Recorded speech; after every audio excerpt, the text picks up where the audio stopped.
കൊള്ളാം. വേണ്ടാത്ത വർത്തമാനങ്ങൾ എല്ലാവരും കേട്ടു കേട്ട് കേട്ട് മടുത്തു.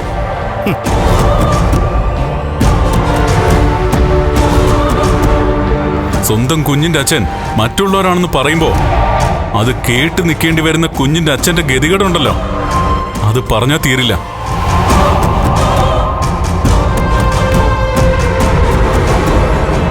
നിനക്കെന്താ അറിയേണ്ടത്? ഇയാളുടെ വയറ്റിൽ കിടക്കുന്ന കുഞ്ഞിന്റെ അച്ഛൻ ആരാണെന്നല്ലേ?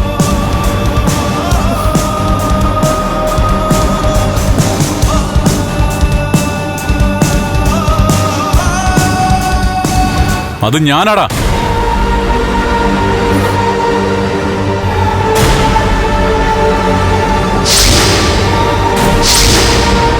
എന്റെ ചോരയാടാ മഹിയുടെ വയറ്റിലുള്ളത്.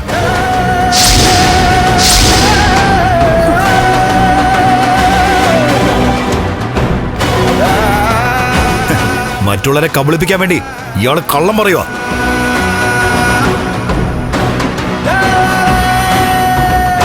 ഇയാൾക്ക് കുഞ്ഞുണ്ടാവില്ലെന്ന് എനിക്കറിയാം. അത് നിന്നെ ബോധിപ്പിക്കേണ്ട കാര്യമൊന്നും എനിക്കില്ലടാ. ഇനി ആര് ചോദിച്ചാലും ഞാൻ ഉച്ചത്തിൽ വിളിച്ചു പറയൂടാ, ഈ കുഞ്ഞിന്റെ അച്ഛൻ ഞാനാണെന്ന്, ഈ കണ്ണനാണെന്ന്.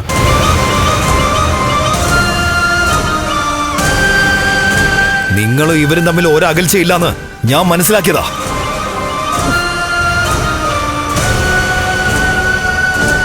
അതുകൊണ്ടാ നിങ്ങളെ പിന്തുടർന്നത്.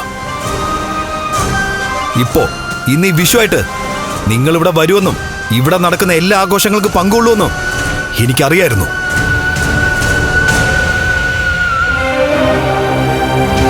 അതുകൊണ്ടാ ഞാൻ ഈ ദിവസത്തിനു വേണ്ടി കാത്തിരുന്നത്.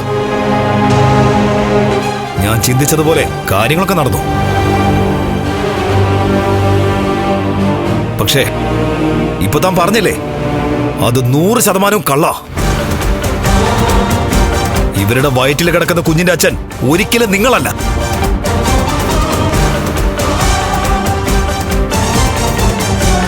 അതിനൊരു അവകാശമുണ്ട്. കുഞ്ഞ് ജനിച്ചാലും ആ അവകാശം മുന്നിൽ വരില്ല. പക്ഷേ കുഞ്ഞിനെ കൊണ്ട് നിങ്ങളെ അച്ഛാന്ന് വിളിപ്പിക്കും. സമ്പത്തിന് വേണ്ടി മാത്രം നിങ്ങളുടെ കൂടെ ജീവിക്കുന്ന, നിങ്ങളുടെ കഴുത്തറക്കുന്ന ഇവര്.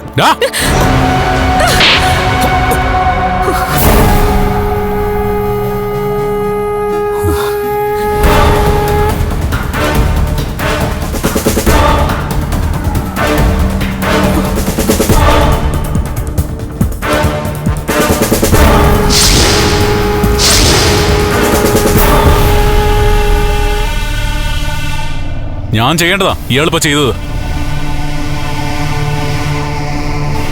കൂട്ട തല്ലി കിട്ടണമെങ്കിൽ ഇറങ്ങി പോടാ. പറഞ്ഞത് കേട്ടില്ലേ? ഇറങ്ങി പോടാ. ഇറങ്ങി പോടാ.